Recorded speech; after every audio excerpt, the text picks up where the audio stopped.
Apparently, it is now a high crime and misdemeanor worthy of impeachment for a lawfully elected President of the United States to exercise his constitutional duty.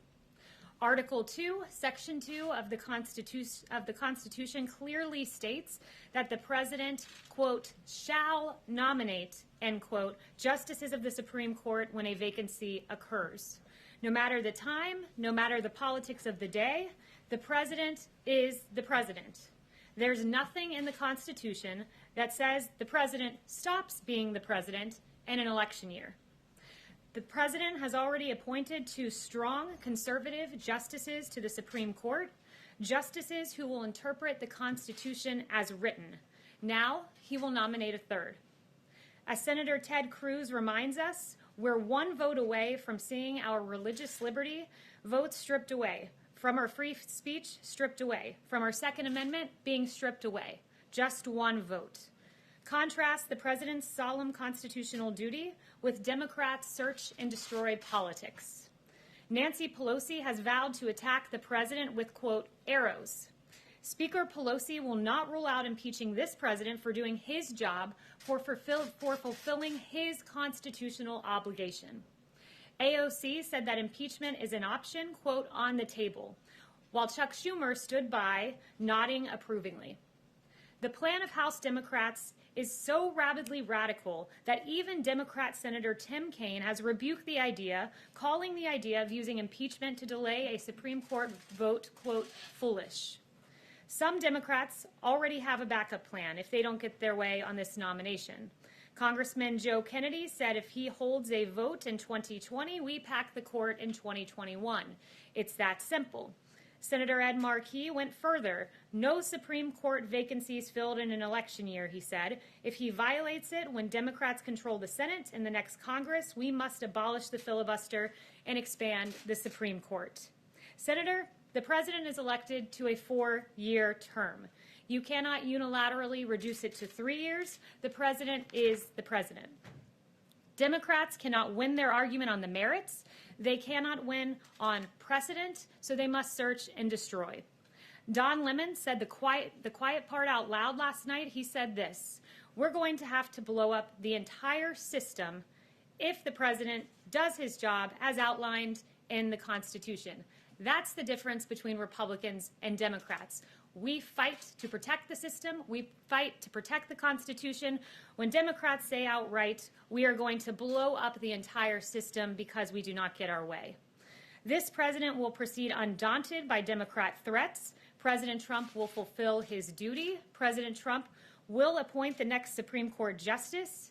President Trump will protect religious liberty. President Trump will protect our freedom of speech. President Trump will protect our Second Amendment. Under this president, our rights will be upheld, our Constitution safeguarded, and this president will fill that seat. And with that, I'll take questions. Jim. Kayleigh, as you know, the country has hit 200,000 deaths from the coronavirus. What do you say to Americans who are outraged over this and blame this administration for so many lives lost in this country? Well, as you've heard several doctors in the task force note from this podium, we are looking at the prospect of 2 million people potentially perishing from the coronavirus in this country. We grieve when even 1 life is lost, but the fact that we have that we have come nowhere near that number is a testament to this president taking immediate action, to shutting down travel from China when the other party, Democrats, were saying that was xenophobic, for shutting down travel for Europe, for developing landmark therapeutics that are working like remdesivir. And when you look at the fact that excess mortality, Europe has experienced a 28% higher excess mortality rate than the United States. It's a testament to the hard work done by the task force and this president. And if you don't mind, if I could follow up, last night the president said at one of his rallies about the virus, and I think he was talking about younger Americans, he said it affects virtually nobody. By the way, open your schools, everybody open your schools. But he said to Bob Woodward, it's not just older people, it's young people too. At 200,000 deaths, shouldn't the president be telling people the truth about this virus at his rallies? The president is telling people the truth, and you're right, Jim, that he's talking about... He's saying that it affects virtually nobody and that it doesn't affect young people. he's not telling the truth. Jim, but you're, again, taking the president out of context. I have his full quote here, and you're right that he was referring to young people. He said this. Well, I'm not taking it out of context. If I said he was talking about younger people, then I'm not taking it out of context. You are taking it out of context because you're making an assertion that he's not giving critical information when, in fact, he is. And I will underscore exactly what he said. And he said this, in some states, thousands of people, and they've had nobody young below the age of 18, like nobody. They have a strong immune system. That is factually true. You can go to the American Academy of Pediatrics website, the Children's Hospital Association, and they list out a number of states that have had zero pediatric deaths. The coronavirus and then spread it to older people. And we've known this since the very beginning. And for the President of the United States at 200,000 deaths, to go out to his rallies and say something like it virtually affects nobody, and that in some states it's not affecting young people, that is glossing over the fact and really diminishing the fact that young people can catch this virus and spread it to older people. Younger people can also be sickened and killed by this virus. Jim, do you have the quote there with you? I have the quote here, yes. Yes, it is exactly as I just read it to you, that in several states they have had zero pediatric deaths. I have the entire list here: Arkansas, Delaware, District of Columbia, Iowa, Hawaii, Idaho, Kansas, and the list goes on. And as you may not know, Jim, the COVID has a 0.01% mortality rate for people under the age of 18. So it is not a disease that affects young people in the same way as older people, which is the exact point the president was making last night. Yes. One person, Kayleigh, who does believe that the president has the constitutional authority to make a nomination for the Supreme Court and that the Senate has the constitutional obligation to provide advice and consent is Utah Senator Mitt Romney. In the course of the last 3.5 years, the president and Romney have often found themselves at odds, have said unkind, if not intemperate things about each other. How is the president feeling about Mitt Romney today? I haven't spoken to him about Senator Romney, but Senator Romney is recognizing what any of us who take a clear-eyed look at precedent recognize, that the precedent is on our side here.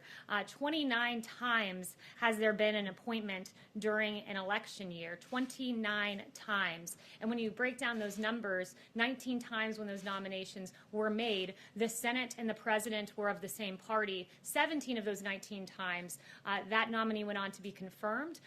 The 10 times when it was a difference in party between Republicans and Democrats in the Senate and the presidency, only 2 went on to be confirmed. So precedent is on our side, but Democrats are trying to have it both ways here. And I would cite Dan McLaughlin at National Review, who said this, and he's exactly right: choosing not to fill a vacancy would be a historically unprecedented act of unilateral disarmament. Sarah, let me just follow up on that if I could.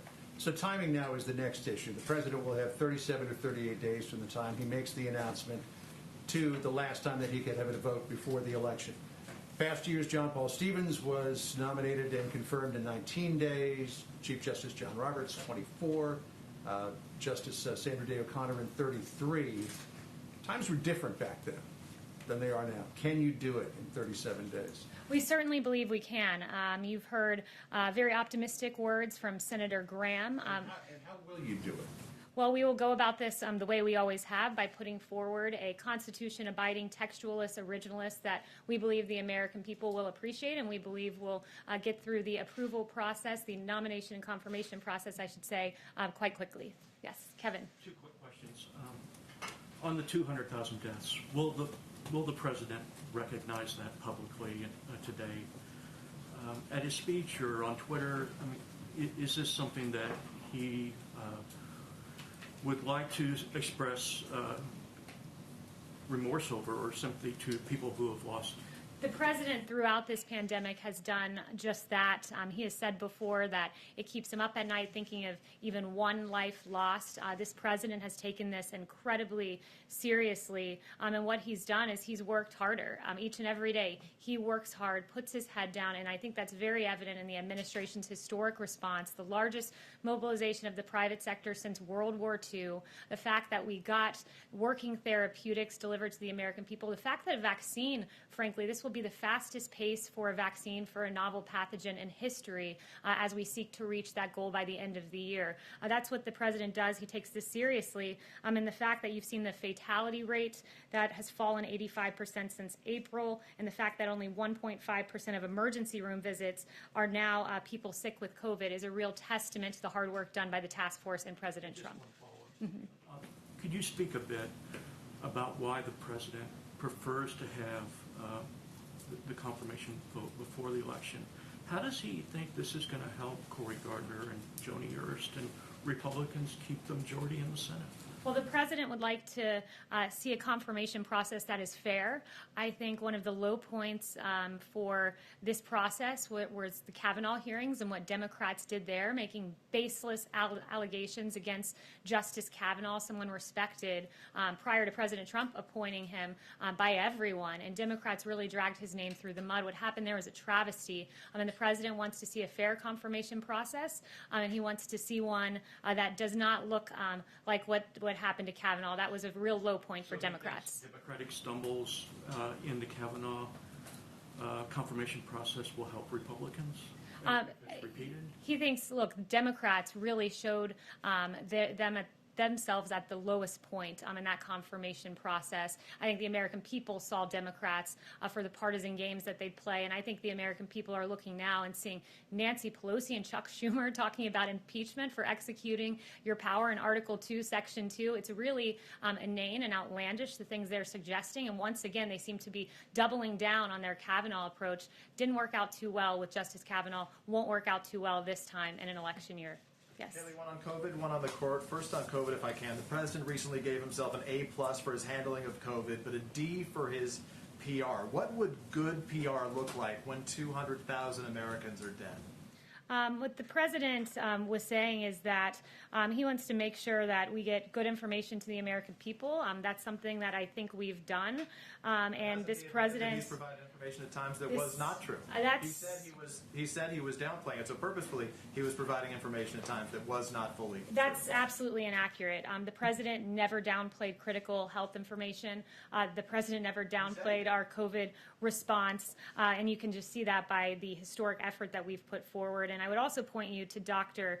Fauci, who said, I don't recall anything different in our discussions with the president, that he said things quite similarly in public. And he was asked directly by none other than John Roberts, did you ever get the sense that he was or wasn't playing this down? No, I didn't. And that's an assertion echoed by the vice president. Our response, when you look, that 100 million tests that we've exceeded, the vaccine on record pace, the therapeutics, the fact that we've brought fatality down by 85%. This was a novel pathogen that came in for which there were no tests and there were no identified therapeutics, but they were identified very quickly. And also with regard to the vaccine, when you look at the notion that we are manufacturing this at commercial levels, which I was told by Dr. Salawi that normally takes years to do, and we're already producing, the goal is 100 million doses by the end of the year. That's a testament to this president and his response. If none of these vaccines are effective, what is Plan B for the White House?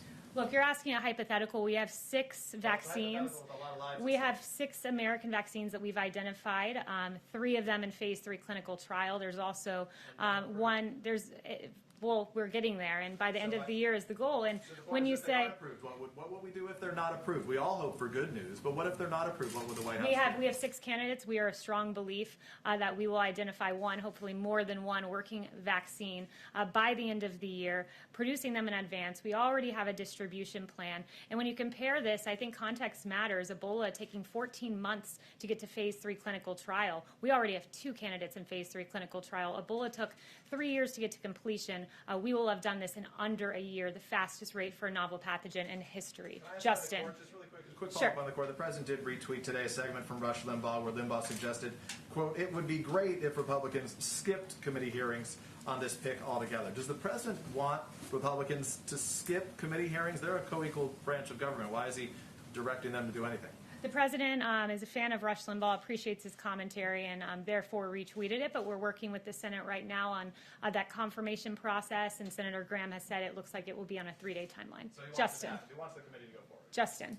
Thanks, Kayleigh. One on the SCOTUS and then one on the stimulus. Can you confirm that the president's planning to meet with Judge Lagoa in Florida while he's down there this week, and he said yesterday that he had spoken to some candidates beforehand. I know Judge Barrett was in here yesterday, but I was wondering if you could talk about any of the others that he may have already had contact with. Yeah, I won't get into his private meetings. You will find out which Constitution-abiding textualist and originalist he is appointing on Saturday.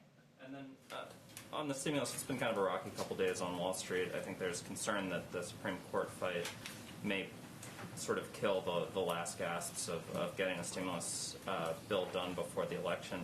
Does the White House agree that that's probably not going to happen until after the election, if at all? Or if you are still hopeful, the president had said when the time is right, he'd be willing to reach out to Speaker Pelosi. It seems like we're getting down into the last legislative days before the election. Is the time now right? Yeah, we've wanted to see a Phase 4 relief bill get to the American people. It's why the Chief of Staff and Secretary Mnuchin have been in negotiations. Unfortunately, though, they've been in negotiations with a fundamentally unserious partisan named Speaker Pelosi, who, when we would exceed what she asked for with school funding, let's say, she then would reject the money that was in excess of what she had previously asked for. Democrats, I think, showed what they were about when they filibustered a bill that would have provided $300 a week to the American people through December 27th. They filibustered that, I believe, last week. So at this point, the onus is really on Speaker Pelosi. We encourage her to send one-off bills, perhaps airline funding or other elements that we could work through the process to get to the American people. It's always been this president's priority to do that. So you don't see a kind of big stimulus bill, but you might see one-off bills before election. Yeah, the onus is on Nancy Pelosi. We've come up in our number to $1.5 trillion, so it's possible should she become serious in these negotiations. But at this point, if she doesn't want to deliver relief to the American people to that degree, then she can one-off some bills that we would look at and be happy to move forward with, because the priority has always been getting money to the American people, which is why the president has had those EOs on evictions and unemployment insurance and student loans and evictions. Yes. Can I follow up on Justin? The first presidential debate is a week from today. How do you expect the Supreme Court issue to impact that debate? Yeah, so, a lot of that is for the campaign with regards to the debate, so I'd have to refer you there. But I think the American people are going to get a very clear-eyed look, as they have with the previous two nominees we've made, of what this president stands for, that he wants a judge who will protect our fundamental rights, our essential liberties, who looks at the Constitution as written, not trying to fancifully interpret that document, who looks at the plain meaning of statutes and implements that and rules in a way that a true textualist would. This is a president who will protect the Second Amendment, who will protect the First Amendment, and these fundamental rights are at stake should another party have their way with the judiciary. But this president will continue to appoint justices in the mold of Gorsuch and of Justice Kavanaugh. Separately, the Democrats are threatening to add justices to the Supreme Court, as you mentioned. Does that concern you at all as you go about this process? Yeah, that's it's unfortunately another example of trying to blow up the system. If you don't get your way, Democrats will blow up the system. They will change the system. They will trample on the Constitution. And I would point them to the words of Justice Ginsburg, who called court packing a bad idea. She called it partisan. She said 9 seems to be a good number. I think packing the court was a bad idea when President Franklin Delano Roosevelt tried it, and I'm not in favor of all of that. Yes, Anita. I had a question on the virus, but I wanted just to follow up on Justin. He asked about the speaker. Has the president called the speaker about the recovery bill, and why not if he wants to get this done? Is he calling other lawmakers as well? I'm not aware of any conversation that they've had. There have been communications through the Chief of Staff, through the Secretary of Treasury, but until Speaker Pelosi becomes serious in her negotiating, instead of she's engaging in political drama, we're really at a stalemate. So it's really, the ball is in her court to become serious in these negotiations. It would carry more weight if the president called than Mark Meadows, correct? They've been negotiating, and when we believe the speaker's in a serious spot, we can move forward with other conversations. But at this point, when you ask for a certain amount of school funding, we exceed that, and then you reject the excess for school funding. It just really shows where her mindset's at. And my question on the virus was that some polls are showing that a majority of Americans don't trust what the president is saying on the virus vaccine. And I wondered, you all keep talking about the vaccine possibly coming out. how are you going to get people to believe that the vaccine is safe and that people should go get it when it does come out? What is the process going to be looking like? Yeah, so I think first I want to point out that several of the doctors have been on the record and have said that this vaccine is going through the same rigorous process it should. As Dr. Hanna said, I've repeatedly said that all FDA decisions have been and will continue to be based solely on good science and data. As Dr. Fauci said, certainly there are no corners being cut here, and several others like Secretary Azar have been on the record on this. So the members of the task force have all said this is going through the rigorous FDA process, and it will be a good, safe, and effective vaccine. Yes. Just following up to Anita's question on the vaccine, how soon would the president feel comfortable taking a vaccine himself, and would he support a non-American vaccine, perhaps even from China or Russia? So first I would say this, that the president has been on the record saying, I'm happy to be the first person to take the vaccine or the last person, whatever is best for the American people. He believes it'll be a safe and effective vaccine and one he would certainly be open to taking. And he said this, I'm going to really say something that is not like me. I don't care. I just want to get a vaccine that works. I really don't care if it's another country. I'll take my hat off to them. But currently I think the other vaccine in phase 3 clinical trial is the one in Oxford. Yes. Just to clarify on the Mitt Romney development, with Senator Romney's announcement, does the president think he actually has a bulletproof group of Republicans who will vote no matter what, even before the nominee is named? Or does he fear some defections after that nominee is named and the confirmation hearings begin? No, he thinks his nominee is going to be someone with a stellar track record, someone who, as I've mentioned, several of the qualities, will be a textualist, who will be an originalist, and someone who we believe Republicans will really rally around. And Senator Graham said that he believes that he'll have the votes, and we'll leave it to the senators at this point.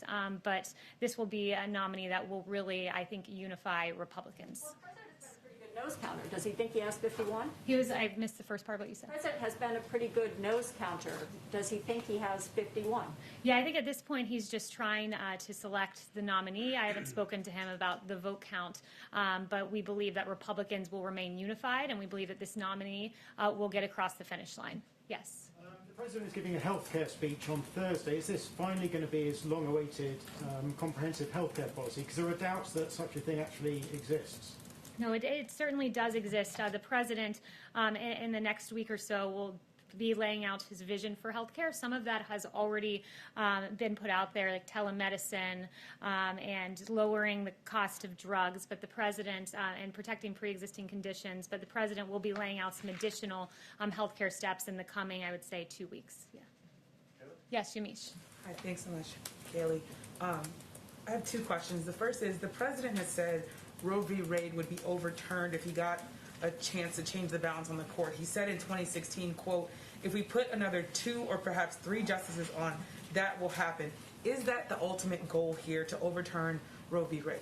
The president and the administration would not ask a judge to prejudge a case.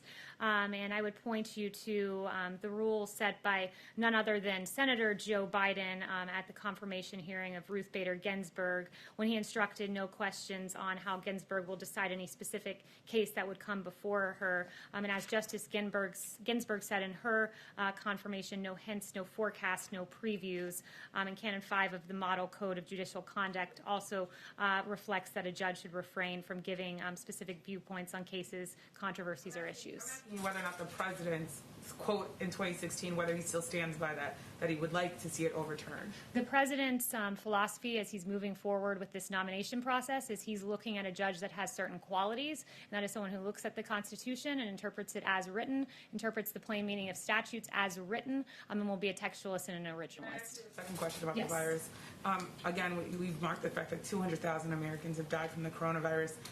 Could you, again, try to reconcile the president telling Bob Woodward that plenty of young people, quote his words, plenty of young people are affected by the coronavirus, with him saying last night in front of a crowd that virtually nobody young dies and gets affected by this virus? I'm wondering if you could just reconcile those two. Why did he tell Bob Woodward that plenty of young people are impacted by this virus, but not say that in front of a crowd? Well, as you know, this was a novel pathogen. We now know a lot more about COVID today. And the president actually said that in his speech last night, right before the comments he made. He said, we now know a lot more about the virus, and we know that elderly people, particularly those with comorbidities, are affected by it. And we know that young people are by and large, and in some states, there's been no young people that have succumbed to this disease. And I've listed off a few of the states for you. And we know that a very, very small percentage of those under 18 have actually perished because of COVID. And it was a novel pathogen. Now we know a lot more about it, who it affects, who our most vulnerable are, which is why we've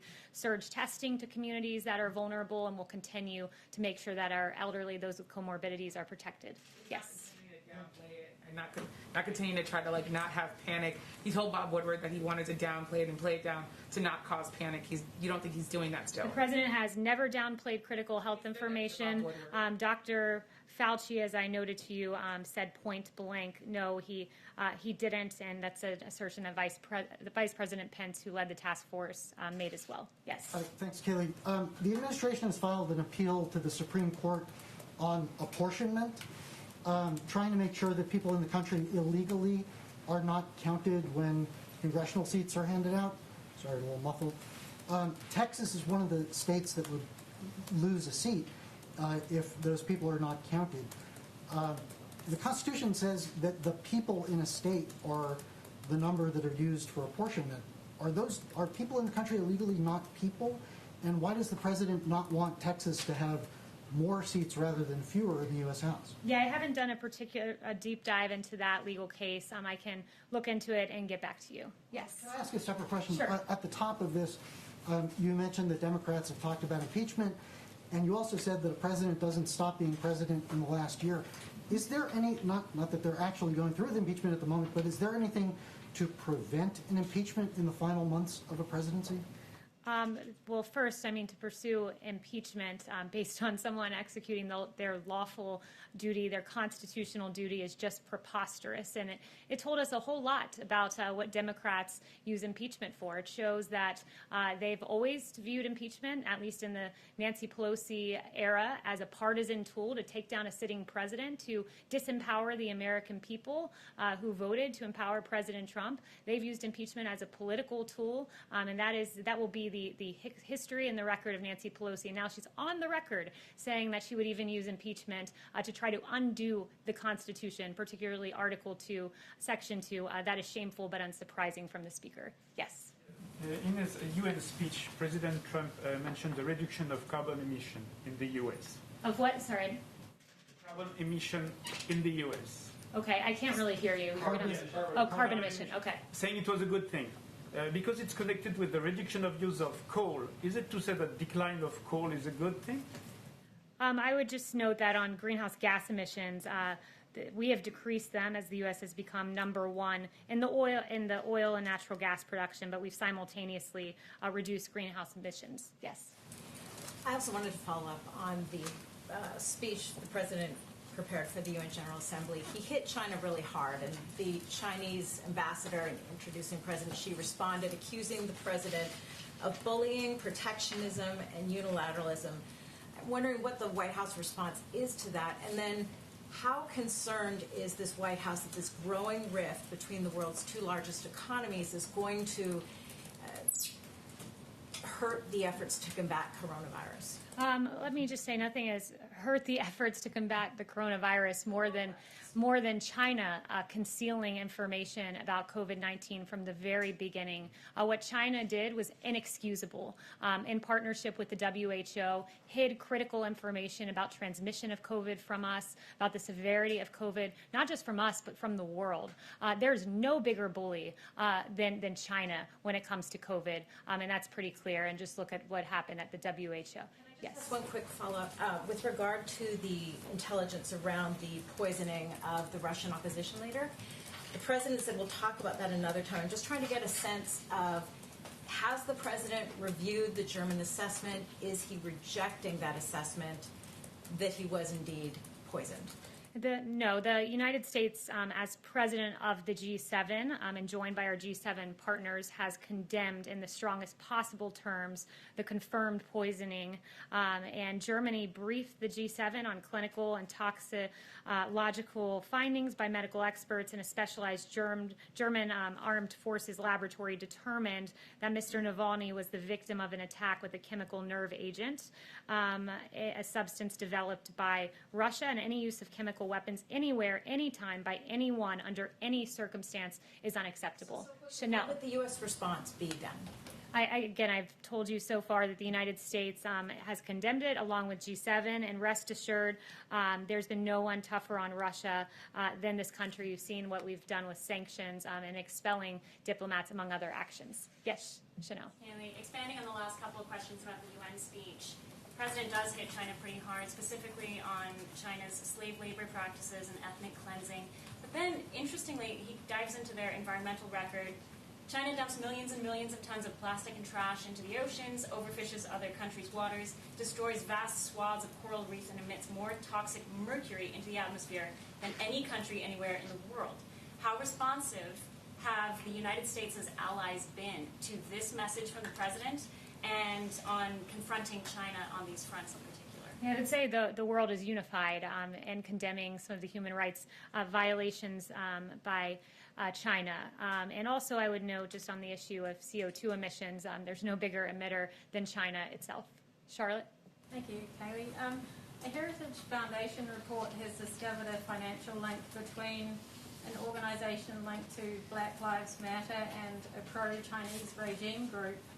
Is that something that the White House would investigate, and is that something you're concerned about? So I haven't seen that particular reporting, but just on the note of some of the violence that we've been seeing, I would just point out this New York Times article that came out. Terrence Moses was watching protesters against police brutality march down his quiet residential street one recent evening when some in the group of a few hundred suddenly stopped and started yelling.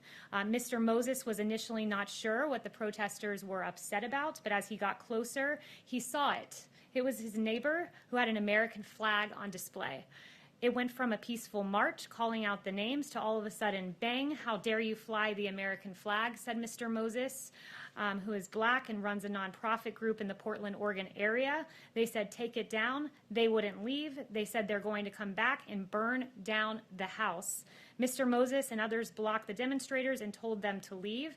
Mr. Moses said, we don't go around terrorizing folks to try and force them to do something they don't want to do, who runs a nonprofit group that provides support for local homelessness people. He said, I'm a veteran. I'm for these liberties. It is shameful, the violence we've seen in our cities that is now spilling into suburbs across the country, and good work and good reporting by the New York Times on that.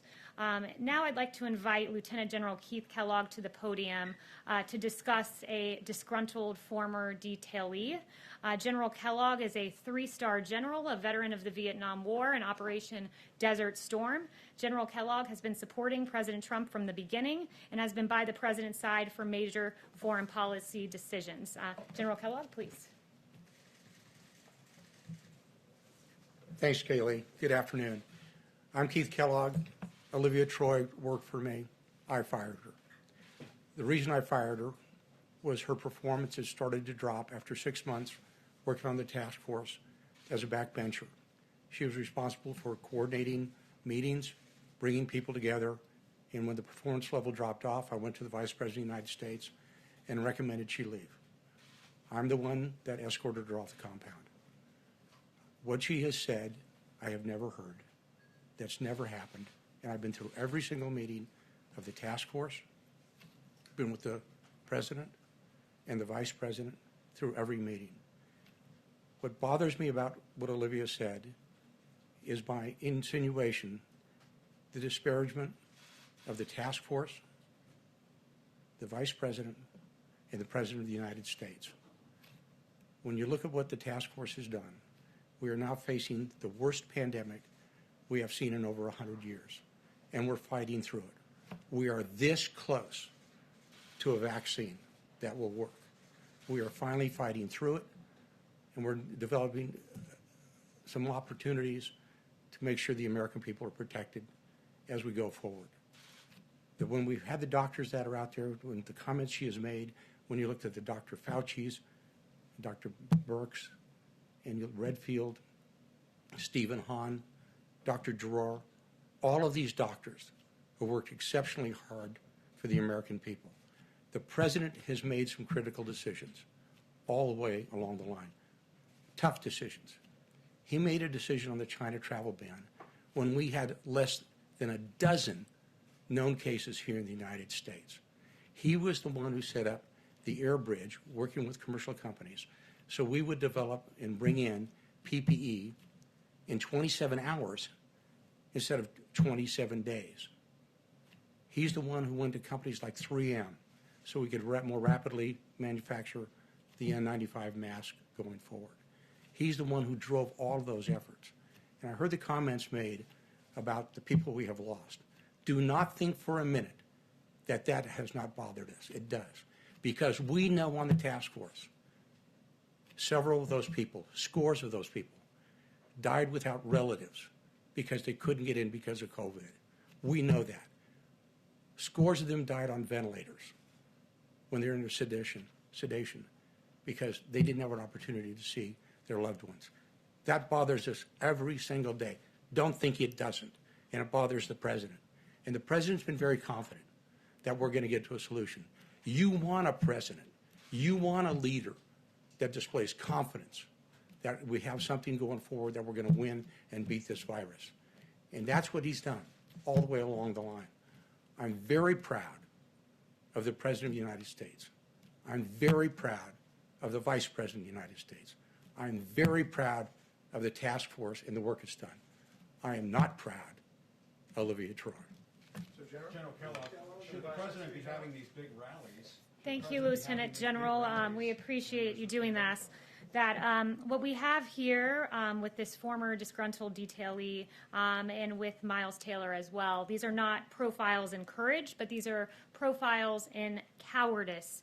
Less than 2 months ago, now disgruntled former detailee Olivia Troy proudly declared that she was serving in the Trump administration and it had been, quote, the honor of her life. Troy said, quote, I have witnessed firsthand how dedicated and committed all of you have been to doing the right thing. She wrote that just about a month and a half ago. Troy failed to speak up, and she struggled to keep up because she was constantly complaining about how exhausted and overwhelmed she was coordinating conference calls and scheduling meetings. Troy's detail was cut short, and now she's cutting commercials for a fringe club of, quote, never Trumpers who are desperate for relevancy. And the price of admission to this club is fabricated smears and flat-out lies against President Trump. Troy joins the similarly irrelevant Miles Taylor, CNN's latest contributor.